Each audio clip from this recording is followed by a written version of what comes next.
Hello and welcome to I'll Sleep When I'm Done Talking, into which we don't sleep till we finish this drawing. I'm Connor, I'm Damon. and this episode we are talking about drawing. I'm rubbing my hands together. I'm so excited right now. Yeah, no, because as we know, there are some episodes that we've done here that are a bit, I admit, are been a little bit me-centric. That happens. I get it, and there's been some good ones. Hey, it's your show. It's our show.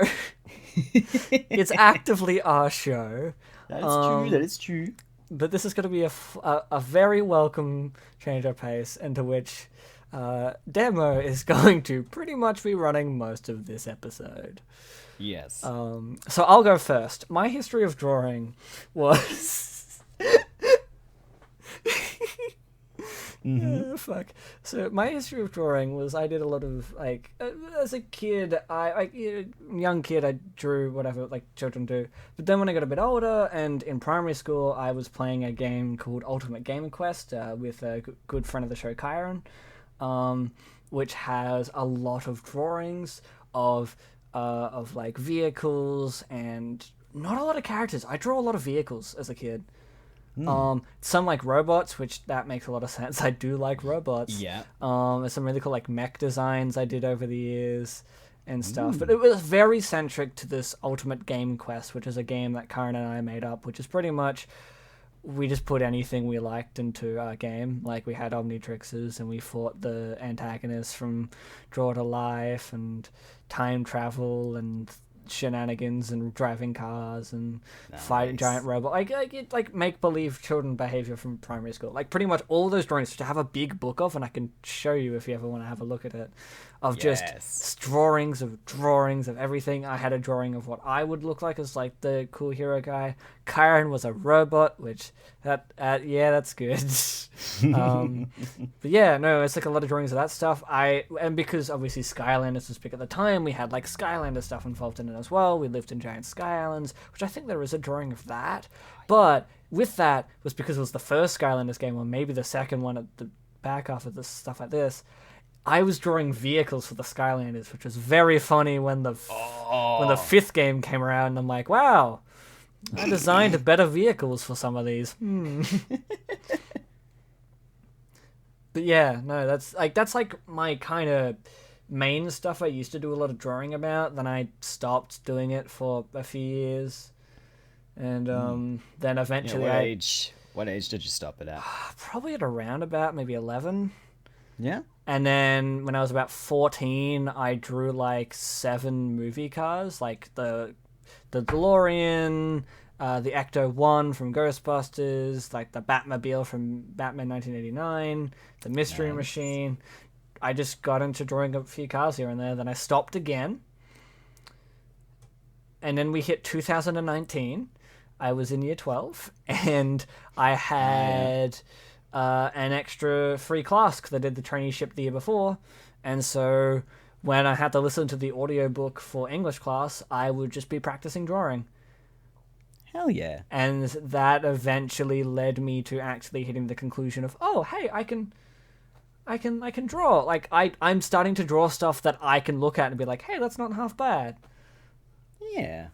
So that's pretty close to up to date, but I might pause my story there, because that's the majority of my drawing life. Do you want to say what you currently draw now? I have been contemplating so much if I am admitting that I am a furry on like this thing. You don't have to get like super deep into it. You could just say like, oh, like I draw characters. I draw furry characters. No, but like, so yeah, around about like 2020. Are you going to admit that you're a furry on here? I'm not shy about being a furry. No, that's fair. I'm just sitting there being like, sometimes I just like to drop it as just like, yeah, I'm a furry, just to see people just be like, oh, no, that makes sense for you. Yeah, fuck it, I'm not editing this. Like, it's too funny to have like this little behind the scenes thing, and then to so around about 2020, I was drawing. What I was doing was I realized I'd started to hit a point where like I'd finished my first like drawing book. Like actually properly finished my first one, which was very exciting. Nice. And then I proceeded to start to try and draw. For some reason, I fucking tried to draw people, and some of it actually, weirdly, the hair worked. The hair was really good looking. But people are hard, obviously, and I don't particularly look amazing, but I don't look back at them being like, disgusting. I'm like, oh yeah, like, look, I tried. And then I started to draw some fictional characters and stuff, and I realized, I'm very good at, like, looking at an image on, like, the computer screen, and then looking at, like, the pen and paper, or the pencil and paper, and relatively doing a really good job at replicating that. Yeah, you're good at referencing things. Which is fucked. That's fucked. I still struggle to... For me it is, because I'm like, how the hell did I... That's magic. I did a magic. That's not all... That's fucking crazy. You're magical. Yeah, but... you know, that's like magic shit. I did a magic trick on me. Because here's another thing, too, is I guess we might as well drop this in here as well. I believe that everyone has magic to them. Whether it be, and not quite a literal, like, Bazap-Pachoo, I'm a wizard. I mean, look, I've not ever met every person. Maybe there is someone like that, and hey, go for it. But, like, I do think there is a magic to it. Okay. Dogs are fine. I do believe there is, like, a lot of magic to things, and it's a similar way to how the idea of wizards being a wizard trains and studies, and then eventually... I'll just push through the dogs. Like, a wizard will train and study, and then that's how they learn magic. And I think drawing and music and art and a lot of things, like mechanics and kind of any skill you can pick up as an outside person watching it happen, it's fucking magic. So it's magic, and it's really cool. And what I'm doing is magic. I'm now starting to hit the point where I can start to customize the images a bit more. Not quite change the pose per se or the outfit, but can like start to adjust faces, or like I'm starting to be able to branch out a bit more. And that's kind of where I'm sitting at the moment with my drawing. That's just traditional. Digital, it makes me hate myself, and I don't know why. Yeah, like, I'm not really sure what's up with that, actually. Yeah, I don't know what that is either. The only kind of occasions is the Dinosaur Saga stuff I did. But because I went into them being like, these aren't supposed to look good, these are supposed to look good enough. So I was going and be like, yeah, alright. But yeah, it feels very... I feel like I'm being bullied by myself when I do it, and it is really weird. So I haven't done too much digital. I did a little bit. I have a Wacom tablet when I got when I was like what, 15, 16? Yeah, it's probably like, around about 16. It's like the little mini Intuos one, isn't it? Yeah. And hey, it works. I still use it. I mean, hell, the yeah, thumbnail they're you're pretty looking good. at has been made using the Wacom. Well, not the thumb, but yeah, the thumbnail, yeah. But yeah, that's pretty much... So that's my drawing journey. We're about 10 minutes in. So, Yeah. What's regale us with a tale. How has the great Damo become where they are today? We will learn the story of the great Damon. The demon. Oh god, I feel like I'm gonna overshadow you, like... Demon of Hedgehog? Yes, the great demon of Hedgehog. Please, Yeah, regale that's us with me. your tale. I will sit here with my lute, and we'll listen while the fire crackles. Ba-da-ding. I don't remember what a sound a lute makes. Oh man, like I feel kind of bad because I feel like I'm gonna overshadow you so much just because of like I've like, to make a long story short, I've been drawing since I've been able to hold something that can make markings, like a pencil, a pen. I'm just imagining like a 2001 like opening of like, do you know that like with like the monkeys and the obelisk? 2001: A Space Yeah, Odyssey. yeah. Yeah. Like that very much like dun dun dun dun dun dun, like little baby you with like a pencil like hits the Yes. fucking like drawing like just like a paper, dun dun bum bum bum bum bum bum bum bum, you're drawing a line. Oh, but by the way, audience, I'm like, I have a dog barking in the background. I can't do much about it. He's a noisy, noisy, noisy boy. And we need to record these episodes. Need to do them. It's been a little bit. But yeah, oh man, fucking. So like, I'm gonna end up telling my life story. And I Hey, gotta, like, go for it. We got time. yeah. So my earliest memory is like going back to like kindergarten. Basically, I'm like 5 or 6 years old.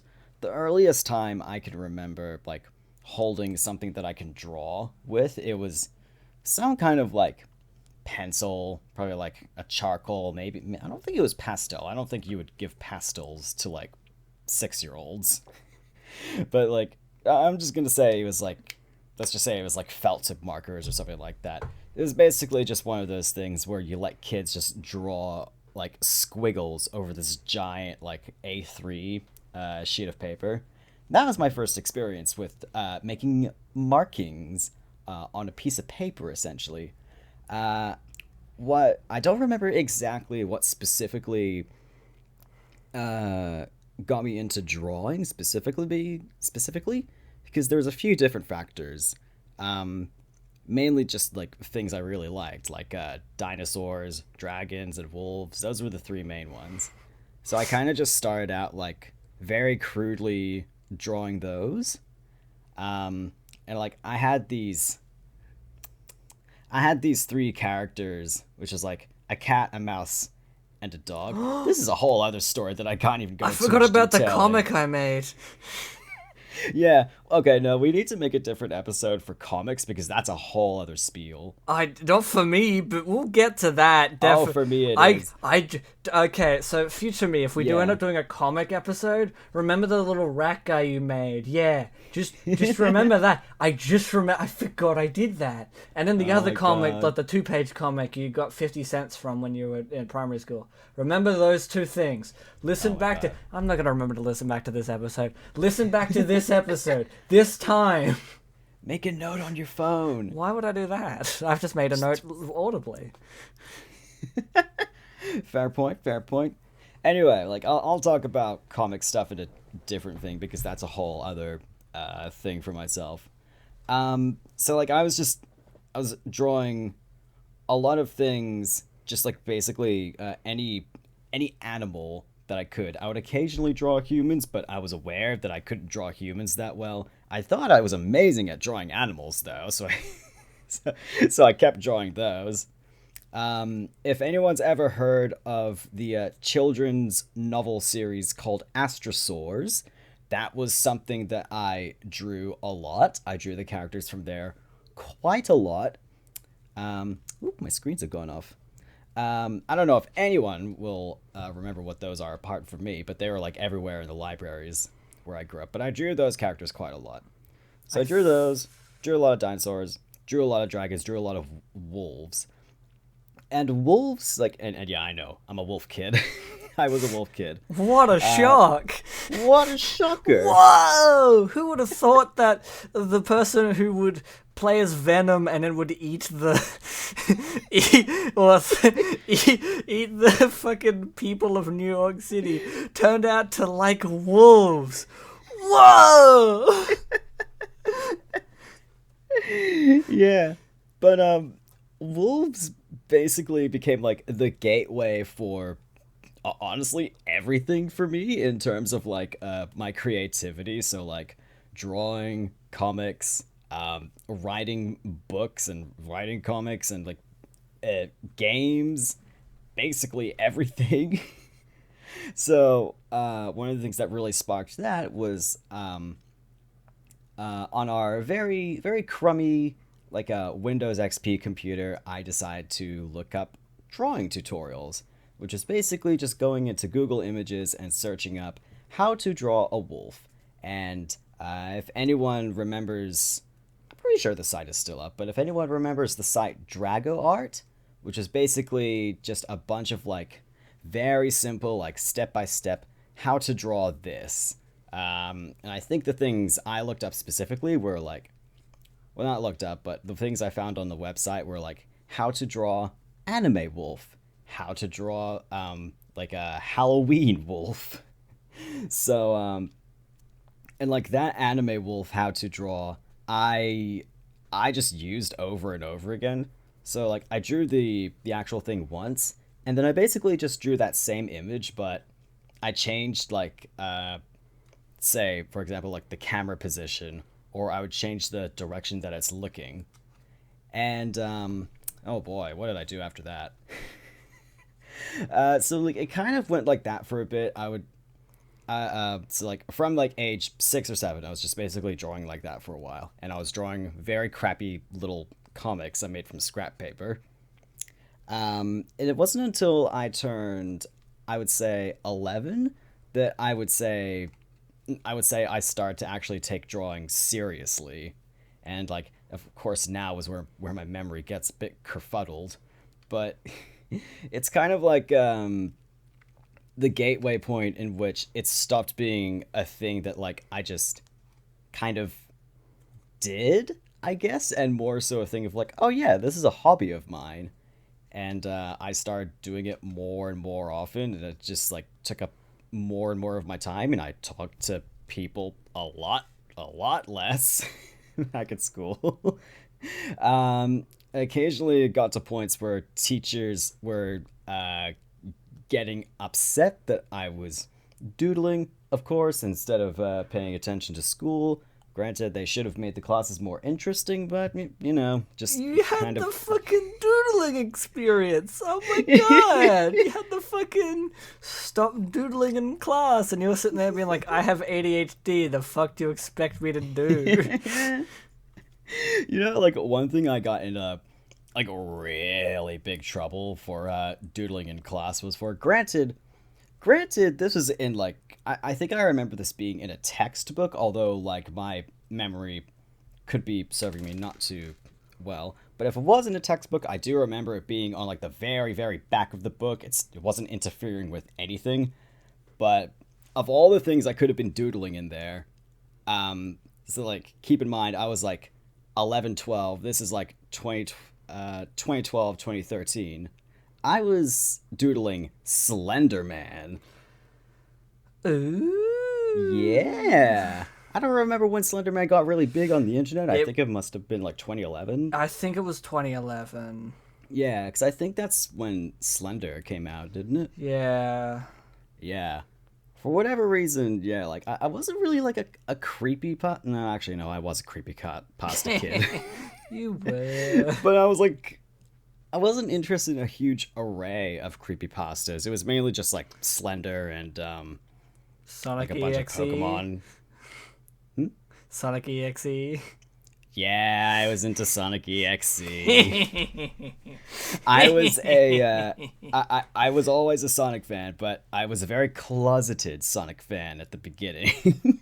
Yeah, you really bloomed out over this past like over a year. Yeah. It has been over a year. I used the internet at a very young age. I was very aware of what like the public consensus of Sonic fans was at the time in like the early 2010s. Yeah, that's fair. Yeah. Also, kind of like the same thing that happened to me when I realized I was a furry. I like both things have happened in terms of like being like liking Sonic stuff and also being a furry. It was kind of just like years and years of denial until just kind of realizing, wait, it's really not that bad. This is not a big deal. Yeah. and then just being like, fuck it, I'm this. Yeah, where did I go from there? So I think when I was 12 specifically, that's when I started using DeviantArt. Oh no. Yeah. Weirdly, I didn't really find that much like suggestive, or like I Thank found some suggestive God. things on DeviantArt, but like nothing really explicitly sexual, because DeviantArt's rules on sexual art is like pretty strict as it is. I think they've actually gotten more strict over the past few years, if I remember correctly. Maybe. Look, I don't know. I don't know. I don't check on like this even. I don't know. Yeah, Fucking I shit. occasionally check in on DeviantArt to see like if I've got any notifications for anything, and the one thing I keep getting notifications for is people favoriting this one piece of South Park fan art I did when I was like 16. Oh, that's fun. It's fun. But yeah, I started using DeviantArt when I was 12. Technically, I was not the right age to be using DeviantArt, because you're not supposed to. A At least at that crime. point, you weren't supposed to create an account until you're 13. Wow, Yeah. real breaking the rules, aren't you? Yeah. Bad to the bone. So yeah, I started using that. I didn't post any like traditional drawings on there because I guess I didn't have like I was born in 2001. I didn't have a phone at that age. So like I don't know, I just didn't have a way to photograph them or anything. So I was like, oh, the computer has MS Paint, like specifically Windows XP version of MS Paint. So I used that with a mouse, and I just drew a bunch of stuff. I don't even think I have all of the things that I originally drew. They're probably still on my actual DeviantArt account, but just in storage. It was mainly like bunch of like Astrosaurus art, bunch of Warriors fan art as well, because I was also a Warriors kid. I was waiting for that to come up earlier, and it didn't. I was like, oh, okay. I don't remember like when I got into Warriors. I think it must have been when I actually joined DeviantArt, because there was a lot of Warriors fans on there. Like, I was waiting for you to reveal it, and I was going to hoot and holler, and, I had, like, this whole thing. It's fine. You keep going. Yeah. The first thing I actually posted on DeviantArt was also the first thing I ever drew in MS Paint. And it was a piece of fan art for the movie Bolt. Like, the Disney movie Bolt about the That white makes doggo. sense. Yeah. Everyone knows Bolt. We don't need to explain Bolt. Disney's Bolt 2008. Yeah, we know Bolt. That was 2000. Oh yeah, that was 2008. Either 8 or 7. I'm googling this. Something like that. Probably. I'm going to humiliate myself live on air. How dare you! I don't think it'll be the first time. Yeah, 2008. Ah, not humiliated today. Yeah. Yet. 2008. So I posted that one, and it like surprisingly got like a few different people, like a few different like specifically Bolt fans, like commenting on it, like great job, like a good work, because I think I must have said it was like my first time posting on there as well.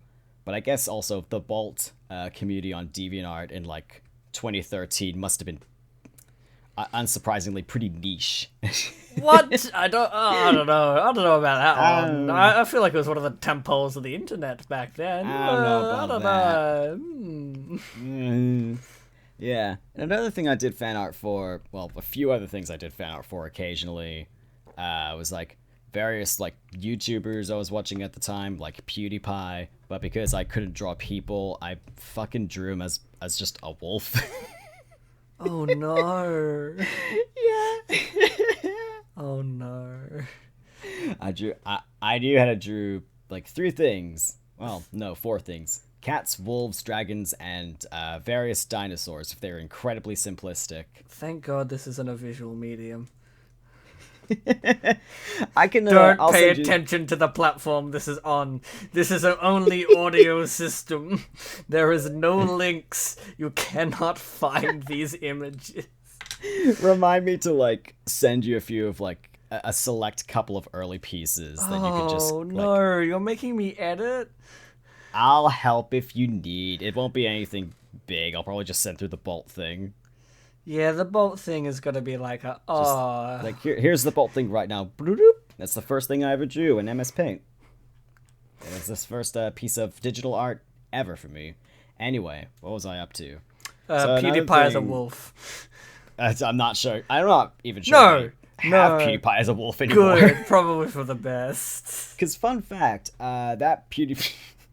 Fun fact, Say with a PewDiePie. straight face. Oh no! That image of PewDiePie as a wolf. But this is like, this is like Amnesia era PewDiePie as well. Yeah, fuck.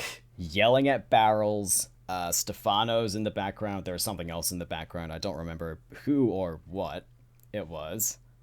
But that was made with something that DeviantArt made, which is like their own kind of like pretty basic like art software called DA Muro. I'm not sure if they still have it anymore. They had an art software? Yeah, it was like built into the website. It wasn't something you could download. You had to like it had to be a part of your account. Crazy. And like I couldn't really figure out how to use it all that well, but I used it.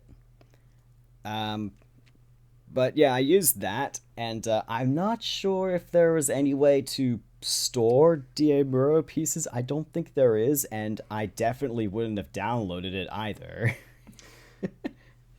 So I don't think that's up there. You've pretty much doubled my story almost. And Well, we are, how old are you? 13 at this point?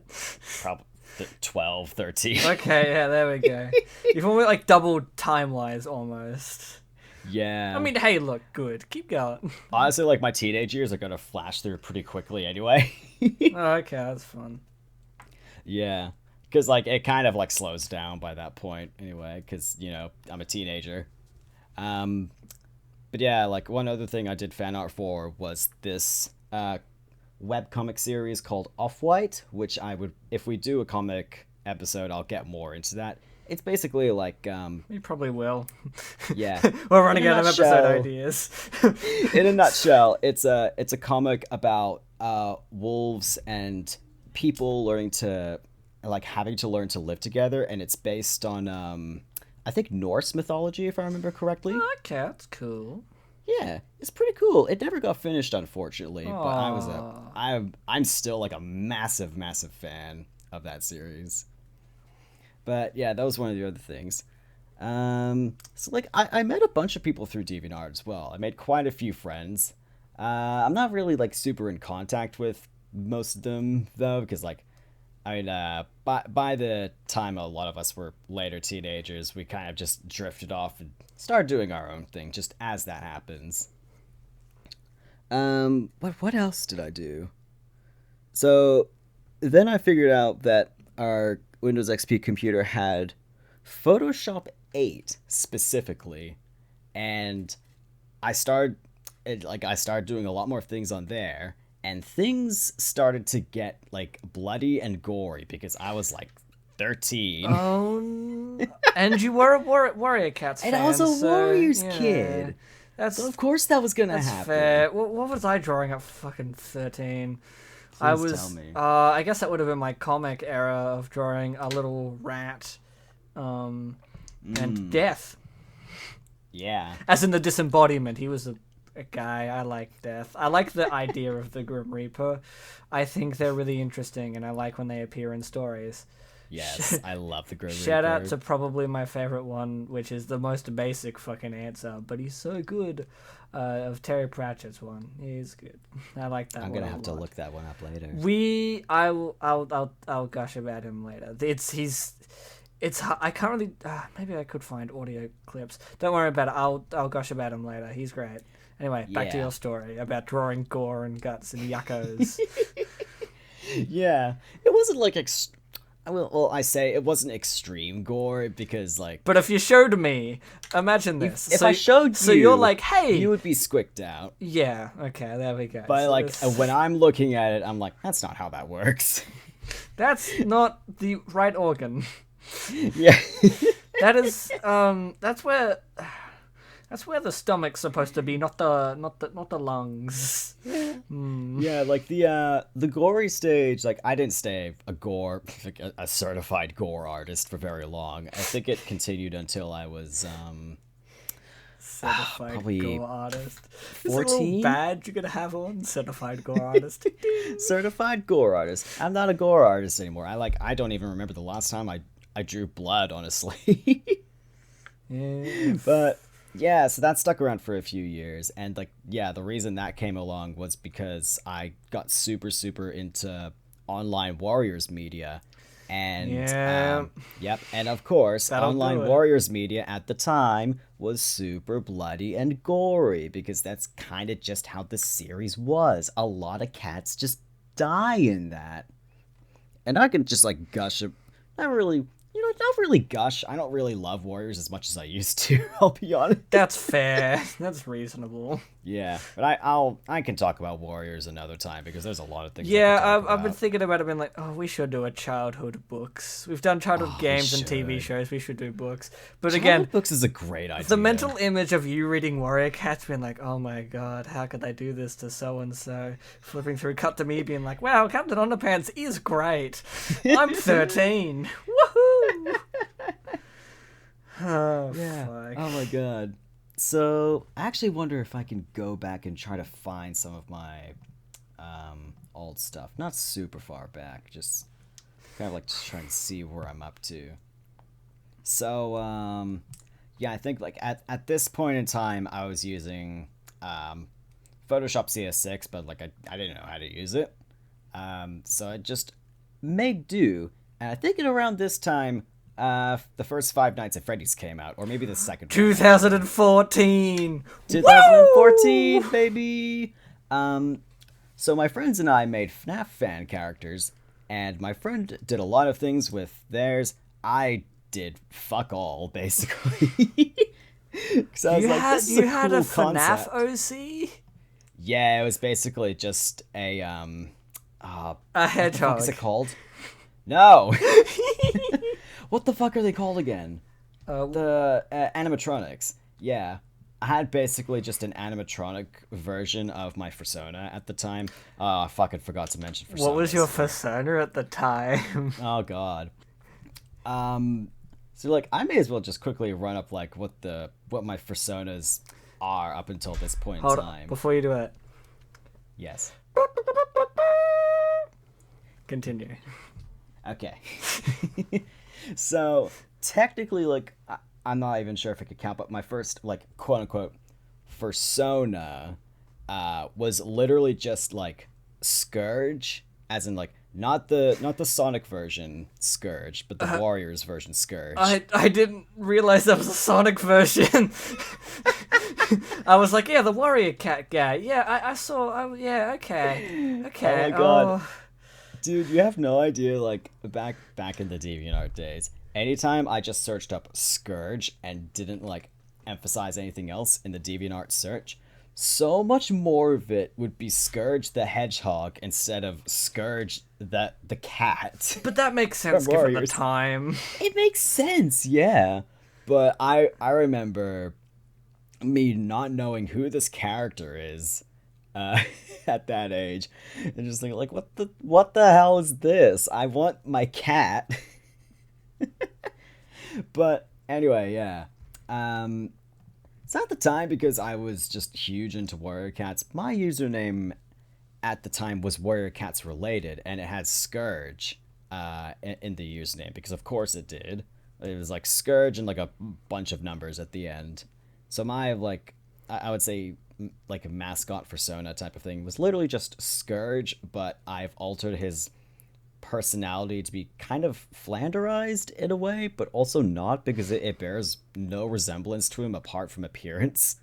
He's just kind of like Hadley ho. he's just like kind of a douche, and he wears sunglasses, so he's kind of cool in a way. So like I had that for a while. Okay, this is the origin of cheese. The origin of cheese. Yeah, so my one of my characters at the moment, Cheese the cat, originally started as like my first actual proper persona, which was like basically just meant to be me as a cat. It's just like a ginger cat that has wings and wears a blue zip-up hoodie, because I think at the time I must have been playing like Pokemon X, and my favorite top in that game was like the blue parka. And I was like, I want this in real life, and it was like all I wanted. Which, yeah, I also started drawing a lot of Pokemon things at the time, including Pokemon creepypastas. Oh. So, What? like, Were you drawing Pokemon or like the humanoid characters? I assume the Pokemon. both, but mostly the actual Pokemon. Fuck, I should get you to. I should commission you to do Pokemon stuff. There was one thing I did, which, like, still occasionally gets favorites every now and then, because I still have it up. It's like Ash and Misty, but just as Pikachus. And it's ship art. That's fair enough. Yeah, it's ship art, because I think that was probably my first introduction to like shipping on the internet in the first place. As in, like, but actively participating in it. Yeah. Yeah. And like just knowing like what shipping actually is. Because yeah, I was like on YouTube a lot as well. Not like on it, but I was watching a lot of YouTube like Pokemon videos. And a lot of them were like, you know, like shipping tributes of like Ash and Misty or like Ash and whoever else. We're on very different sides of the internet at the time, and that's so good. We were on drastically different sides. Oh my god, I was not everywhere. I knew my niches. Yeah, hey, no, like it's good. It's good to know your niches, and it's good to have a rich internet history. I shake my head. It's good. It's good that you have this. That's sort of, it's good. It's good that it's here. Yeah. So like there was two specific Pokemon creepypastas that I drew like fan art for. One of them was based on, I think it was like Soul Silver, so it must have been like Lost Silver, I think is the creepypasta's name. You might have to explain this creepy. I don't know anything about the Pokemon ones except for Lavender Town. Yeah. So surprisingly, I didn't really do anything for Lavender Town because it wasn't really visual based. Yeah, so that's like the only one I knew was Lavender Town, and maybe like a few minor things here and there, because I saw a bit of the Pokemon creepypasta scene, but I was very spooked by it, so I didn't like to go there. I loved Pokemon creepypastas. But yeah, like I haven't really looked to anything. God, it must have been Lost Silver. Let me. Was it like a cartridge that someone was like, oh, I found a mysterious cartridge and put it in it. Oh no, it's evil. I'm not sure if it followed that specific storyline, but it was definitely like I think it started. I'm not sure if it started as a ROM hack, but it was ROM hack based. Right. Okay. Lost Silver. Yeah. So from what I remember, like oh jeez, that's a creepy image. I love that this episode is going to be titled, is this era of the podcast is going to be title and then a thing in brackets? Because this episode is going to be titled Drawing in brackets, the history of Damo. Yeah. So yeah, Lost Silver, from what I remember, yeah, it's like, oh yeah, it is about a haunted game cartridge. Yeah, fucking knew it. Yeah. That's how they all were at the time. But in fairness, it's called Lost Silver. Like that gives it away. Yeah. And so it's like not a from what I bad remember, trope. It's a good trope. It works. It is. Yeah. So I remember Lost Silver like mainly from the like ROM hack gameplay I saw on YouTube, which is basically just follows like Silver the character just kind of like navigating through the world that's like, you know, it's really not right. That's gonna really fuck me up. Yeah. I'm sitting there being like, what have I done? I've said a thing. It's like nighttime. I'm gonna get spooked. I would say like no spoilers, but I don't think you're gonna pursue this anyway. But people might. Any people who want to avoid spoilers for the Lost Silver creepypasta, go to this timestamp. Circa 2014. Don't give me timestamps. Just skip ahead a bit. Just skip ahead. I'm not giving you fucking timestamps. I'll put your fucking picture up, but Jesus Christ. I'm probably gonna like misremember it anyway. It basically follows Silver navigating through the world. He's got some Pokemon on him, like a Cyndaquil and a few others. But they're kind of like, from what I remember, like slowly dying in his Pokeballs, and they all have very cryptid names. I don't remember what they are. Spooky Jim. Guantanamo Bay.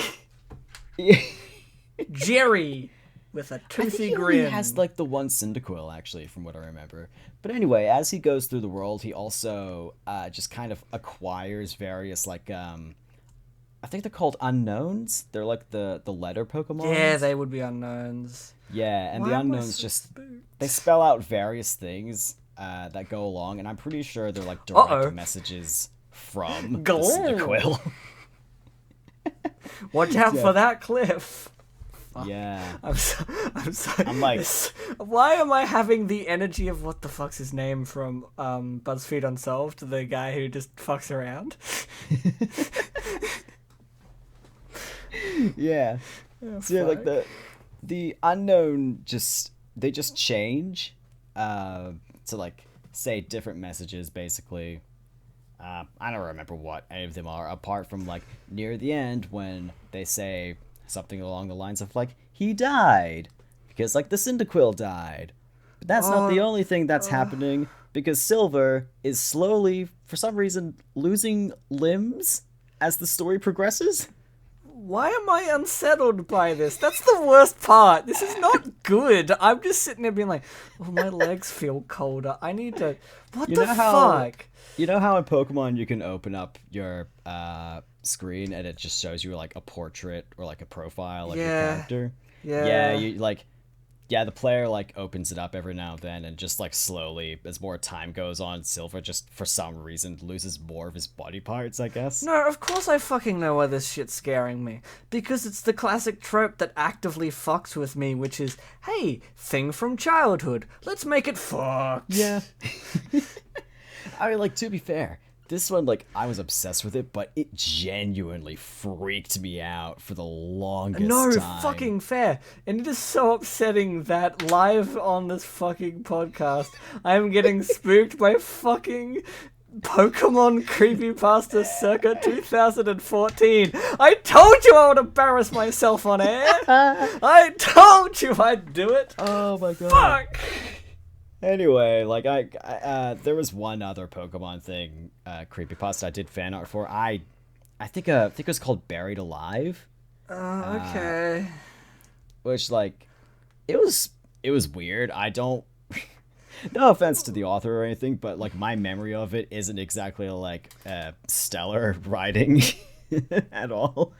It's basically just this guy who's buried alive in the tower in Lavender Town. Yeah, okay, yeah, Lavender Town. Yeah, I don't remember exactly what it was, but I did fan art of that, which was basically just like my Pokemon trainer getting dragged away by Buried Alive, while the Absol that she has just kind of watches. Well, there goes another trainer. My Pokemon trainer at the time, it was basically just me. Yeah, that's upsetting. That's scary. If that happened, if someone had done a picture of like a character I had and then put him in a horror situation, I don't know what I'd do. Oh, dude, like I was constantly doing it. I was again, I was just on a different side of the internet from you. Yeah, nowadays. Interesting, but I'd have to pay for it, and that's a lot of money. I don't have money, but cool idea. Interesting thought. But anyway, yes, back to your story. Now that we've taken a detour to Pokemon. Oh yeah. Crazy this never. The Pokemon I guess episode. it never came up in the Pokemon episode. It was we did a whole episode. Did. I think I just forgot about it. In fairness, it feels like a very much a thing you forget about until you're like, my history. Again, I completely forgot I did comics. Yeah. Anyway. I mean, like, I completely forgot about it until I was scrolling through my old art, and I was like, oh yeah, that creepypasta. I wonder where the other piece is. I don't know where it is. Anyway, so back to U14, drawing fan art for Pokemon and stuff. 13, 14, I go through some more personas. I didn't even like catch up to them. So yeah, there was like a beta cheese basically. After that, I decided to go with a blonde little terrier doggo, also has wings, but just a significantly worse design from Beta Cheese. I think I've seen this design. Yeah, you probably have. So like that one stuck around for a bit. After that, it was like basically the same character, but like I changed up the colors and I yoinked the wings and I turned the Pokeball necklace into a Pokeball color instead. That one stuck around for a little bit more, and then the gender crisis hits, like the first one. The first gender crisis hits. Yay! Yay! And I was like too open on the internet at the time because I was stupid. I didn't reveal like a ton. It was just that leads the trumpet from going like a to a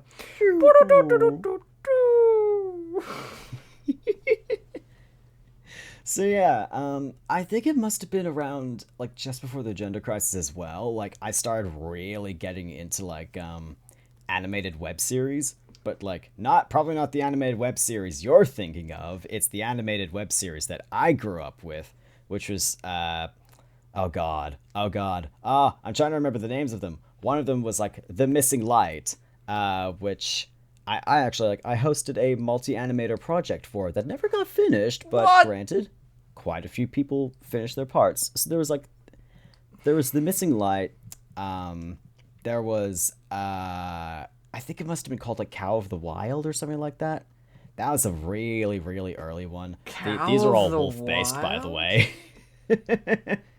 Was it? What are you thinking? Did you say Cow of the Wild, like COW? Yeah, Cow of the Wild. I may be misremembering the name, but one of the main characters is a cow. Okay, yeah. Cow of the Wild. That's a crazy name. Can we get like a remake? That fucking sick. Yeah. Yeah. So like there was those two. There was if anyone like knows the series that like Fluffy Lovey made. Anyone in the comments who knows remembers what the series name that Fluffy Lovey made way back when. The name is escaping me right now. We're gonna be giving people flashbacks like we did in the first episode. Yeah. People sitting there like, oh, I'm listening to the nice podcast where they talk about like, you know, we're enjoying stuff. I'm doing stuff in the background. Then like you're just like, does anyone remember this? And there's like fucking flashbacks.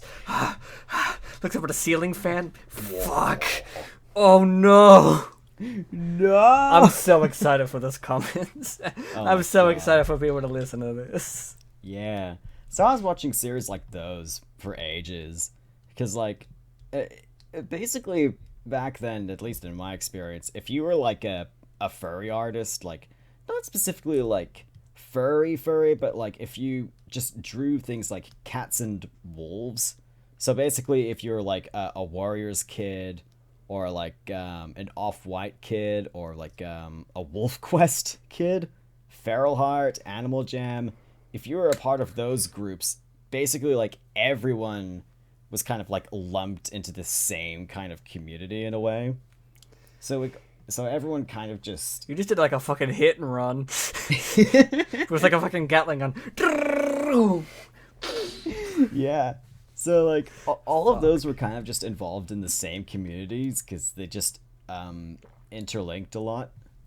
So I was into those for a while, and a lot of them have like slowed down or either just like stopped years ago because, you know, those series were created when the creators were like teenagers, and then they all had to go to things like university and they just couldn't finish their series anymore. I think The Missing Light got finished though. I think that's one of the few that actually got finished. What next? Oh yeah. I get into adult cartoons as in things like Rick and Morty, South Park. I'm so that's sorry. It. I've made exactly one piece of Rick and Morty fan art, and I actually do really like how it came out. It's like a crossover with Portal. I don't think I've seen this. I don't know. You know what? I'm gonna, once I get it back up, I will show it to you. This is also something that's probably still up on my DeviantArt, honestly. But like I was pretty proud of this at the time because I never did this kind of rendering. Oh, yeah, no, Yeah. wild. And it was also when I got like way more into Portal. You didn't get to see it, audience. Not for you. You're gonna have to do your research and maybe don't. I wouldn't recommend. Maybe don't. That's for your sake and ours. Yeah. Oh dear, phone. What else? Yeah, I made a bunch of South Park fan art. It starts to slow down at this point, because I'm like 16? How old was I at the time?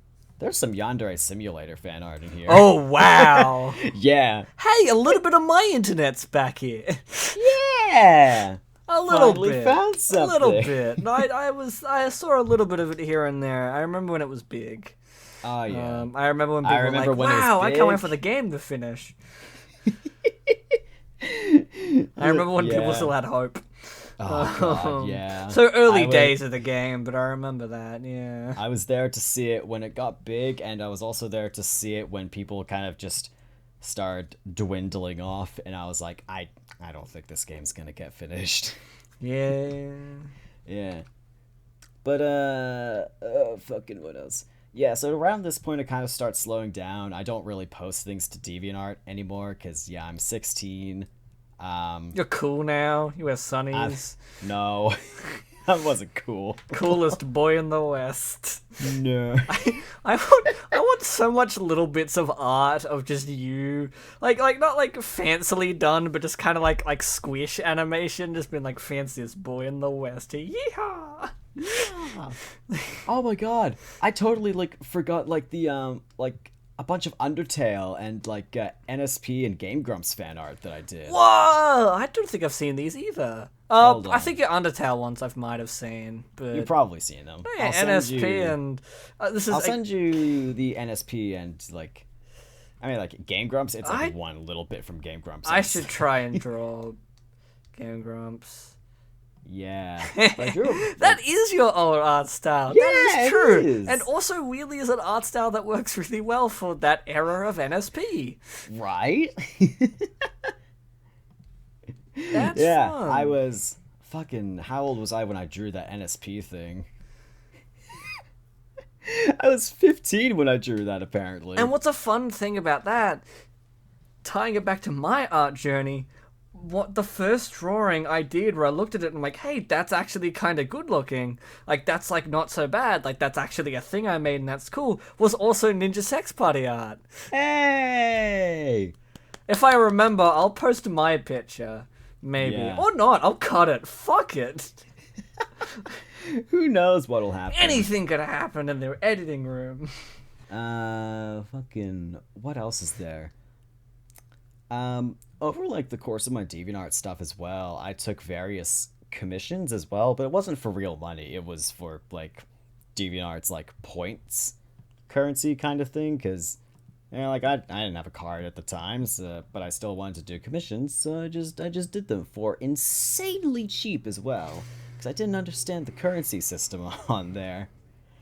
But yeah, like around the time, anyway, back to like 16, I trail off for a while. Cut to me being 17, maybe 18. I go onto Instagram because a friend of mine starts posting their art on Instagram, and they're like, "You should join in." And I'm like, "Man, I don't know, I don't have Instagram." And they're like, "Come on, like I like it'll be." It'll be cool. That's not what they said. But it was basically just No, but like, oh, come on. Was And it I was like, actually "All the right." friend that I know? Maybe. Yeah, you know this person. Yeah, oh, fuck. They did post to Instagram. That's fun. Oh, yeah. And, yeah, I don't know how Instagram worked at all, but oh, good fucking god, Instagram was a step up and a step down from DeviantArt. Because that's a mainstream platform, and it was honestly kind of overwhelming for me to use. So I used Instagram when I was like around 18, and like 17, 18, And I think I used it for about a year until I was like, I don't like this platform. And my Instagram is still up, but pretty much everything from there is still just out in the open. But I don't use it anymore. So, like, if you see it on there, I don't use it, but yeah. So, like, and that was during, like, the big start of, like, my, of me really getting into things like BoJack Horseman and, like, the MCU specifically. I refer to earlier statement. I'm so sorry. Yeah. I mean, like, I probably should watch BoJack Horseman again. I've only seen the first season. That is fair. Yeah. So many I've heard shows it's I get really into. good. It is pretty good, but like the thing is, so many shows I get into. Like the way I introduce them to people, for some reason, always ends up being like, it's good, but it's not for everyone. It just keeps happening to me. It's happened with South Park. It's happened with like Rick and Morty. It's happened with BoJack. I don't know why I'm drawn to these types of shows specifically. They're all entirely different I'm energies, so sorry. Yeah. It was very fun because BoJack was one I tried out for a season, and when I started season 2, and I'm like, a different headspace for me will be better for this. Yeah. I am up to date on Rick and Morty, but that shit's complicated, and South Park scares me. So yeah, no, you're going to be watching South Park supervised. Yeah, I would rather. Oh, bother. I'll supervise you, and I'll, like, basically just skip episodes. That will be unpleasant for you, but also unpleasant for both of us. Hey, you know what? That's fair. Yeah, because, like, as much as I love the shows, there's a lot of episodes that fucking suck. Like, they're pretty bad. Yeah. Yeah. Yeah. So, yeah, Instagram, I use that for not a very long time, and then after a while I don't really like make any big changes. I just kind of like start using things like Tumblr and Twitter more often. Biggest mistake I've ever made. I like that every step of your career is just very much like everything's like I'm so sorry. I'm so sorry. Hey, Warrior Cats is a good idea. I'm so sorry. A new platform, Twitter. Oh. Yeah. Honestly, I mean, when I went onto Twitter, I was already pretty aware of by the time what the that crowd was there. Yeah, no, like fucking same. Literally, I remember when I got Twitter and I was like, I gotta be, Twitter's Twitter. Yeah. Twitter already had a reputation. Although, like, I was using Tumblr a lot more beforehand, not for art specifically, but just for following other artists and just being in touch with different fandoms that were active on there. Yeah. Well, I didn't really post anything.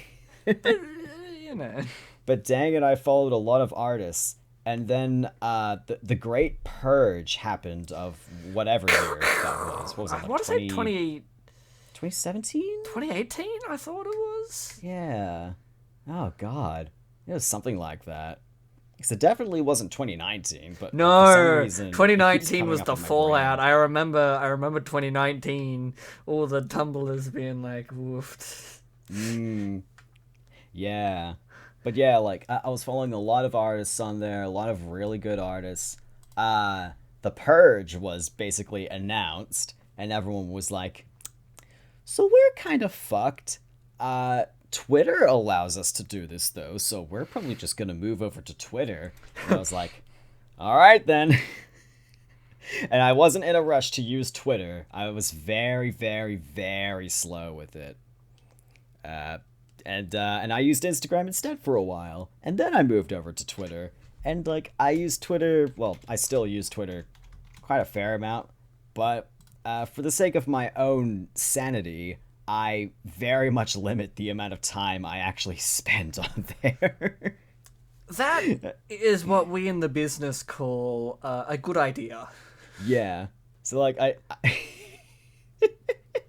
because, like, honestly, like, the way I've had to use Twitter is pretty similar to how I've had to use Tumblr. I've just had to like make a lot of steps and use a lot of tools to kind of just like block out things I don't want to see. So in like certain pages and accounts that like I know, like certain posts will attract like people I don't really want to see talking, I just won't go into the replies of stuff like that. I had to do the same thing on Tumblr because that's exactly what the crowd was back on there, but just a lot less Twitter, basically. So yeah, like I do, yeah, I basically just limit what I do on there and how much time I spend on there. I used to spend like maybe a couple hours on there a day at max. Now it's kind of just like half an hour a day at most, and usually it doesn't even go up to that much. What else? What else can I mention? We're quite a bit of a ways into recording. Yeah, but we still, like, it's a thing of, like, yeah, we got, like, some more time. This has become 2001 a Damo Odyssey. Yeah. Yeah. Here's my... Because where are we up to? Because we're kind of jumped all over the place. We're far behind on the Persona stuff. Yeah, I accepted the furry thing when I was like 16 or something. I was like, oh, it's just this. All right, I don't care anymore. Yeah, it's a good way to do it. Yeah. I had a lot of Personas in the past. Yeah, I guess. Because is there much more like active history to anything, or do we want to just do like a bit of like a and where are we now? You know? I guess we're kind of up to where we are now, actually. Yeah. So yeah. Apart from like, well, actually, I will quickly mention like on the Instagram days when I was like really really big into like MCU. I'm still into MCU, but it's you're not. It's a difficult relationship at the moment. It's just very different from how I was when it was just like phase 3 and phase 4, basically. No, wait, we're in phase 4 right now, aren't we? Well, we're in phase 5 now. Oh, right. You mean phase 2 and 3? Yeah, phase 2 and 3. Oh god. You saying, "Oh, I'm still an MCU fan." Fuck off. That is not a healthy relation. That is a relationship to which you're like, "Yeah, we're still in a relationship." It's like you haven't spoken to them in months. It's like, but we haven't broken up or anything. Like, it's like I was there when Doctor Strange came out. Yeah, buddy, I know that was like a year ago, but so much shit has changed. That was a year ago. What do you mean you're still in a relationship with them? You can't claim that. Okay. Here's a better way of phrasing it. I still really like Captain America. Specifically MCU version of Captain America. Yeah. Yeah. Yeah, good. You get it. I mean, hey, my favorite MCU was the first Captain America. I'm like, they peaked. All downhill. No, but I'm like, yeah. No, I get it. I understand. Yeah. So yeah, I did like not a lot, because I'm a very slow drawer, honestly. So like, I did a fair amount of just like random Marvel and MCU type of things. You did. You do have that Captain America backpack, which is cool. I do. I still have it. It's great. It's so good. But it's a thing of like, if you wear it, I'm gonna be sitting there having flashbacks to you at 17. Yeah, true. It's a very you at 17. It's very. It's gonna be fucked in like 4 years. We're gonna be like, yeah, shit. Remember the Sonic years? And you're gonna still be like, no, like, it's a thing of like, I feel like that relationship's got to stick a lot more. It's definitely gonna be a thing of like, could be like, it's like, yeah, remember the beginning of the Sonic years? Like, oh yeah, no, that was different. Yeah, that was different times. Remember when you just exploded? Remember when we're like, yeah, no, this is Sonic 2. That was really good, wasn't it? Yeah. Hey, Damo, you good? Damo. 1 year later. Anyway, Damo, bought you another Sonic game. Oh, thanks, pal. I'll kill for you. I'm basically just gone at that point. Yeah, I'm just going like, it's, you know, it's precious, yes. I'm not even gonna try. Sonic the Hedgehog. Fuck yeah, I love Sonic Heroes. Shadow the Hedgehog, the video game. Yes. Mine. No one. Mine. Anyway. Yeah. Oh, man. What was I up to? I feel like it's a good thing to talk about if we are getting to the, like, kind of where we are now. You're very fucking into Sonic. Oh, yeah. I'm not sure if it's... Have we mentioned it before on here? I think it's offhandedly mentioned because potentially an episode could happen out of it. Yeah. But I feel like I've definitely mentioned it before. We brought it up because it's you. That's who you've become. Yeah. I mean, currently at the moment, I have right next to me a Shadow the Hedgehog plushie, a Sonic the Hedgehog plushie, a Sonic the Hedgehog plushie, a Sonic the Hedgehog plushie, and a Shadow the Hedgehog plushie I got from Etsy. And there's another Sonic around here. I don't know where he is, though. Right, and then on the other side of my desk is my Road to El Dorado art that you got me. Yes. Yeah. We can't put that on YouTube. Probably not. It's not the worst thing, but nah. Let's play it safe. There's some nipples in there. I'm not elaborating. Oh god, that is such a fucking screen grab. I'd love just like you being like, there's a lot of nipples in there. I'm not elaborating. Crazy enough, there's so much art you could get from this episode. Oh god, yeah. Fuck. But no, because we're talking about, so pretty much we're like, where are you now with your style and art? Yeah. And I think Sonic has greatly impact how your art looks. Oh, it has. It for sure has. Like, basically, I figured out that any media I'm into at the time, which, like, this happens for a lot of people who do art for a very long time. Like, whatever I'm, like, super, super into at the time, that in some way will influence my art style. So, when I was really, like, at first really getting into South Park, like, parts of that art style was kind of influencing of my art style. So like I was drawing the eyes and the eyebrows a lot more simplistically. Everything was a lot more round.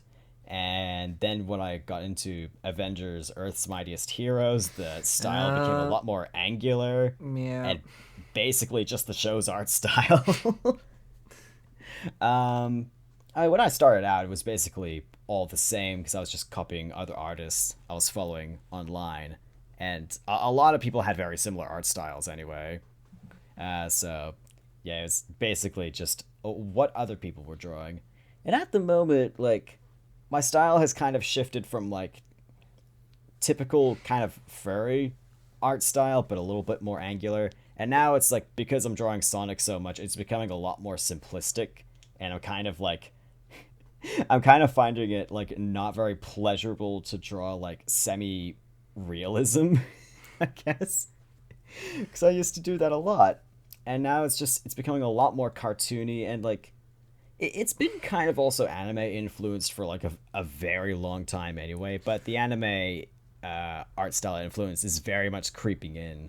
I remember... Just also with Sonic. Because here's another thing as well, which I thought I might discuss in this episode of drawing.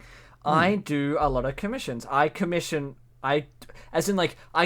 people to draw art for me because I have money. That's a lie. I find money and I give it to the people because I love their art a lot, and I don't trust PayPal, so I can't commission a lot of artists. Yeah. So I just have, like, the few small people are like, hey, I have your details, so here's money for commission. But with that and you can actually see the art I've commissioned over the years on this channel. If you go all the way back to, I think the first one would have been like, the Adventure Time TV retrospectives, maybe? Oh, yeah. I think they were the first thing I actively commissioned. It must have been. A channel slowly formed. Every TV retrospective is a visual art that has been commissioned by either Eric or Damo, which is all great. And I have actively persisted in everyone upping their prices because a key thing is your prices. So, hey, if you're an artist and you were like, I want to get into commissions, but I don't know how to price my thing. Okay, so think of your price, right? Like, it needs to be more. It needs to be more Yeah, of that basically. price. It needs to be more.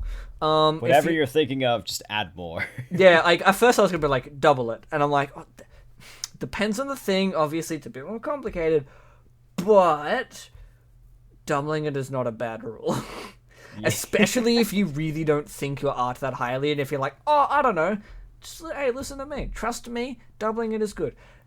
Look, my flaw in my reasoning is if you're actively looking to, like, while your art is at the value it should be, some people might not be able to commission it because obviously the price is reasonable. Which is why TV retrospectives are killing me. Oh, yeah. But I persist. I'm gonna end up making, like, coupons for you. Why don't... What? Coupons? I mean, look, that would save me money. But I feel like I should be commissioning you at the I have actively, like, you know, like for Eric and for you, I've been like we were talking about it recently because you have like a sketch function of your commission stuff, and you did a sketch for me, and we were both looking at it being like, you should raise your price. Yeah. And then I just went through and upped, and I literally doubled all the things I have. I have a big list of commissions I do. I just doubled all the prices on all the sketches, being like, yeah, that's gonna kind of hurt a bit, but I'm paying for value.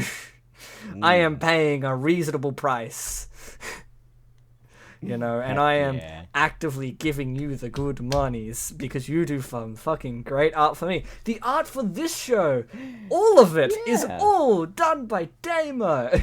Except for the thumbnails. You did the backgrounds of those. Yes, the actual thumbnail itself is done by me, but our little icons of little Robo-Me and the little guy you have, the actual background of this set, the attic that we are chatting in, that is you. You do some fucking great art, and it is fun to see how your art has actively changed. It's a great image you have, and if given permission, I might put it up because it's just a great image to show.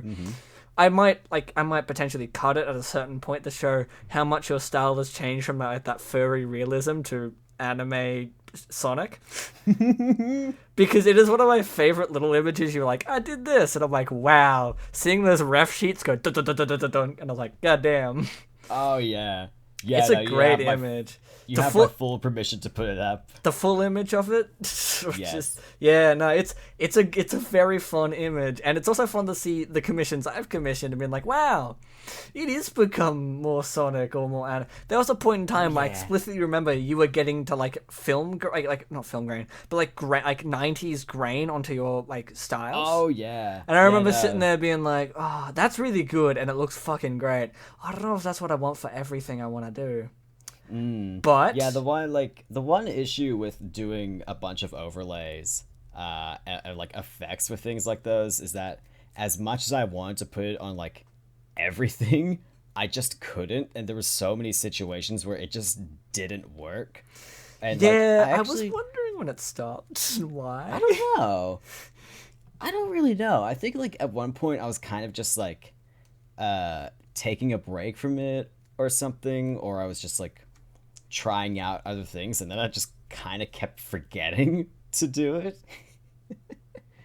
So now, like, whenever I do it, it's kind of a bit more like contextual, if you get what I mean. Which I think works really well. So yeah, I think it must have been like was it last year I was really doing a lot of those kind of film grammy things. Yeah, I think so. I don't know if I have too many 2021 commissions. and 2022 is when I was doing this kind of like very 90s inspired retro style, kind of like if you just took a screenshot.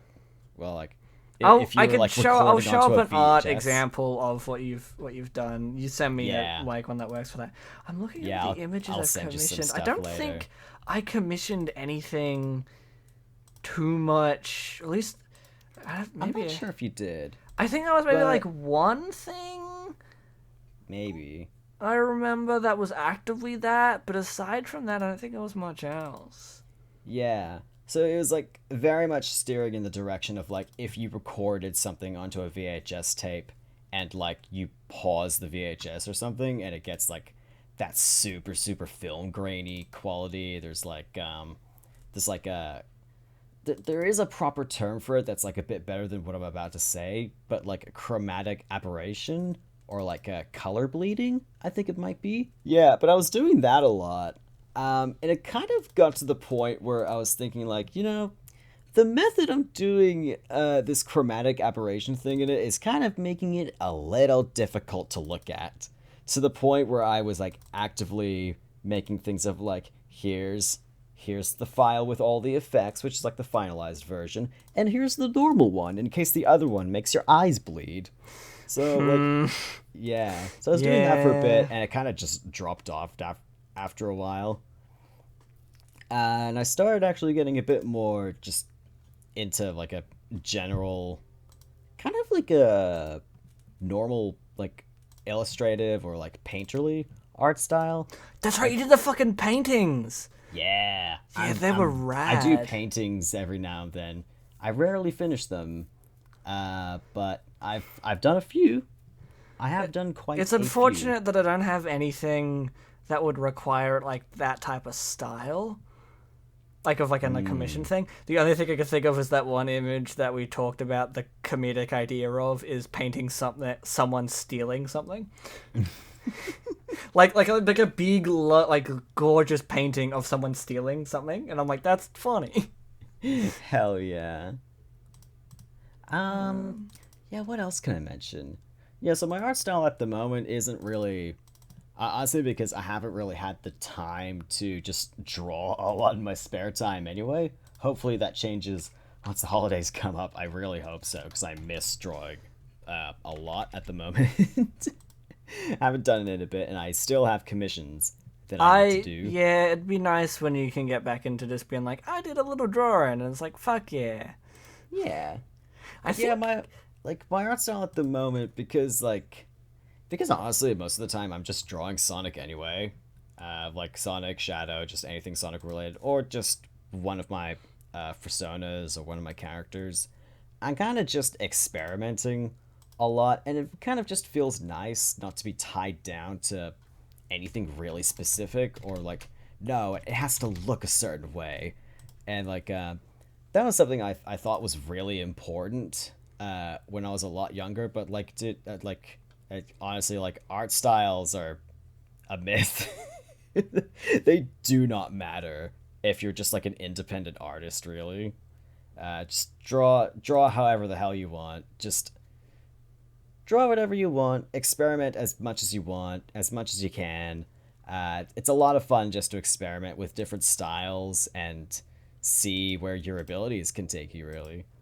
Because, I mean, like, even just looking at the last few pieces, like, both finished and unfinished, I've done, like a regular sketch. I've done some, like, very pixely art. There's a couple of paintings. There's some character design. There's another, like, there's a retro piece I did, but I did it in a much different method than I used to. There's some isometric art as well, actually, that I did. And a bunch of Sonic. Yeah, that's a bunch of Sonic. And some lineless art. But yeah, where I'm at now? Just somewhere. Mainly Sonic. Mainly my characters. Just kind of not really tied to anything, I guess. Just really fun. I'm really enjoying it. Heck yeah. I'm glad you're enjoying art. Art is good. Art should be for enjoyment, whether it be making it or, wherever you find the enjoyment in art. Yeah. And like I'm gonna like I need to quickly go on a tangent real quick. Okay, alright, yeah. Buckle in. Seatbelt check. Very quick though. Because like when I was growing up in the art scene, kind of just like the normalized attitude towards like artists like looking at their own art was very, very like self-deprecating. It was kind of like, oh god, I hate doing art so much, but like you do it anyway because it's one of your core skills that you have. Or it's like I hate the process, or like I hate how this comes out, or like I hate my old art, or like just or like I'm a terrible artist. It was like not a very like good environment really. And I'm sure like not all people who were saying that were very serious, cuz like I was participating in that as well at the time because I just didn't know any better. And like I've seen that like the attitude is changing a little bit more recently, but still more often what I see is that like it's more normalized to be self-deprecating as an artist rather than like uplifting yourself. I forget what my original point is to this, but like honestly, like art is just so much more fun when you just let yourself have fun with it and you don't bash yourself with it, because like it's a creative hobby. It's meant to be fun, and like it can be a really like difficult skill, and it can be like it can take a lot of time to find yourself in a place where like you're really comfortable with doing it yourself. And it's very easy to look at something you've made and just be very critical about it and just see all the mistakes. But someone else can look at it. Someone else can look at it and be like, hey, that's really good. I like the way that you've done that. You're a really good artist. But like the point is basically like, don't beat yourself up too much. It's meant to be fun. It's meant to be just a fun, leisurely. Well, maybe not leisurely. It can't be leisurely. Art is meant to be fun. Don't beat yourself up over it. And that's my tangent. Yeah, no, I think it's a very good, like, message. I think it's a very... I was just going to say is, like, if you're going to take away anything from this, art is fun, and there's a very big journey ahead of you if you're a very beginning artist. Like me, I'm still in my journey. Like, I did this episode mostly for be like, demo, gosh. But, like, you know, there's, like, there's a lot of art... look, some things just don't work out. I've started a lot of pieces and been like, well, that's fucked. That's bad enough. I'm just going to give up and do something else. But that's the thing. You can't just do anything. You can do whatever you want. And eventually, if you just keep doing it, you will eventually find something you like. For me, I like the idea of having a style, but like that, that's complicated. And from everything I've heard, it's like, yeah, you just kind of eventually it happens. Yeah. And obviously it will change and evolve and go wherever it needs to be. Like, that's just how it is. Like, again, look at your art. Yeah. It like, is finding an art style changed. It's a very, like, kind of long process that you get into. And most people who honestly do find an art style won't really stick with it or at least not for a very long time. Like the most times you'll see like a solid art style being used, it's going to be for like a TV show or something because it needs to have an art style. But if you're just drawing on your own, it's not a big deal. And even then, the art style can change slightly or things will shift around. There are TV shows that did that. Yeah. There are TV shows that completely shift art styles between seasons. Oh, yeah. But yeah, no, like, again, art is an ever-changing, ever-evolving thing, and we would like that, you know, you're there, like, if you're able to make something, you can make it. Like, go for it. Yeah. Even if it's not great, you still gave it a go, and that's really good. And you could give it a go again. Mm-hmm. You know, it's always nice. And yeah. And if you're ever looking at someone's art and you're like, oh man, they're so good, I could never be like them, just remember, they didn't come out the pussy drawing Mozart. They were shit at one point in their life. Everyone starts out, like, for lack of a better term, just like bad at art. Everyone starts somewhere. Nobody was just born like gifted with like being able to draw magically. But different from the magic you described earlier. No, my magic is actively trained. You learn how that magic works. And yeah, no, it's I think it's this little bit here. I'm going to put up a little picture of if you have an art piece that you're like, no, I really genuinely like this, you can put it up. I'm going to put up one of my favorites that I've drawn over the years. Yeah. On this note, I've been Connor. I've been Damon. And good night, For fellow listeners, I hope you enjoyed the story of Damo and their journey through time. Yeah. Good night. Enjoy Good your night. sleep. Sleep tight. Have good sleep. Hold your art book next to you. Pat. Good night. Heart book? Art book. Oh, art. Well, hold your heart book as well. Hold your heart book. Yes, hold that as well. It'll be lovely. Good night. Enjoy your slumber.